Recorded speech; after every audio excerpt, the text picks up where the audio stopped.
dark. Everything they say is angry. Like, I remember my grandma used to always repeat this one story about her doctor she was like, anytime having to drink water would come up, she'd be like, my doctor, I went to him, I said, I've been told I should drink more water. And he goes, you don't need water.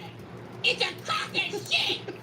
And then I'd be like, the doctor said that to you? The doctor screamed at you viciously? Like, everyone's assaulting them. Yeah, was your doctor also an 85-year-old evil woman? Like, was your doctor you? Yeah, like she's Tyler Durden. Yeah, it's also the thing they get trapped. The one trap. It's always like a thing where they're like, well, you know, if I had old man Johnson's house up on the corner, that big house, I'd be happy for the rest of my life. And they just get like hyper fixated on like that one thing. It's that Daniel Plainview thing.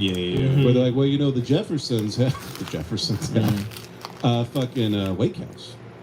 Must be nice. That type of shit. Yeah. They spend the greatest moment of their life is they get a doctor with the last name Kennedy. They just treat him like he's a god. Right. They're at like their daughter's wedding, and they're like, it'd be so much better of a wedding if we had that Wake House. God damn it, I've fucked up my whole life. Imagine being that big of a retard, though. Imagine, like, dying and missing everything great. Right in front of you. Yeah, you're missing everything. You spend your whole life thinking about what you don't have, and then the second you're dying, you're like, oh, fuck, and then you just stop. And that's it. You know? For that one moment you finally realize, or maybe not, actually. Maybe you're just probably being you till the end. Maybe.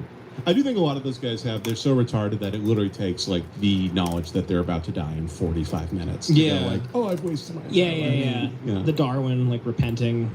Yeah.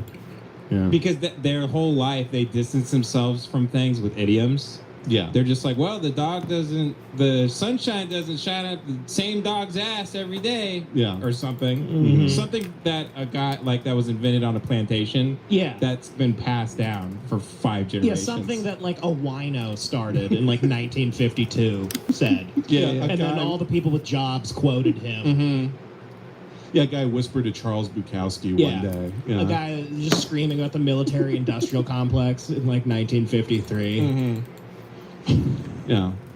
That's guys who their sons die at war, and they go, yeah, well, you know, bird in the hands, two in the bush.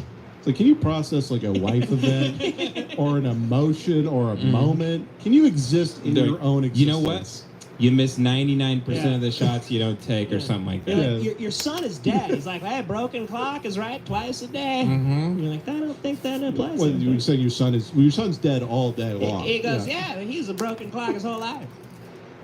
I need to get organized. You heard that one? No, what is that? Oh, I gotta get organized. I gotta get organized. Yeah, Remember Taxi Driver? He hangs up the thing. Sometimes I think I should get one of those shirts that say a mug. I gotta get organized. I gotta get organized. Yeah. I love that. Yeah. Oh, I love deranged maniacs. A deranged maniac who's surviving only off of like Garfield posters. A guy, the only thing separating him from shooting up his work and his family is going, Mondays, am I right? Maniacally laughing at Married with Children episodes. That's what's so great about the American Dream is those guys could so easily back in the day cosplay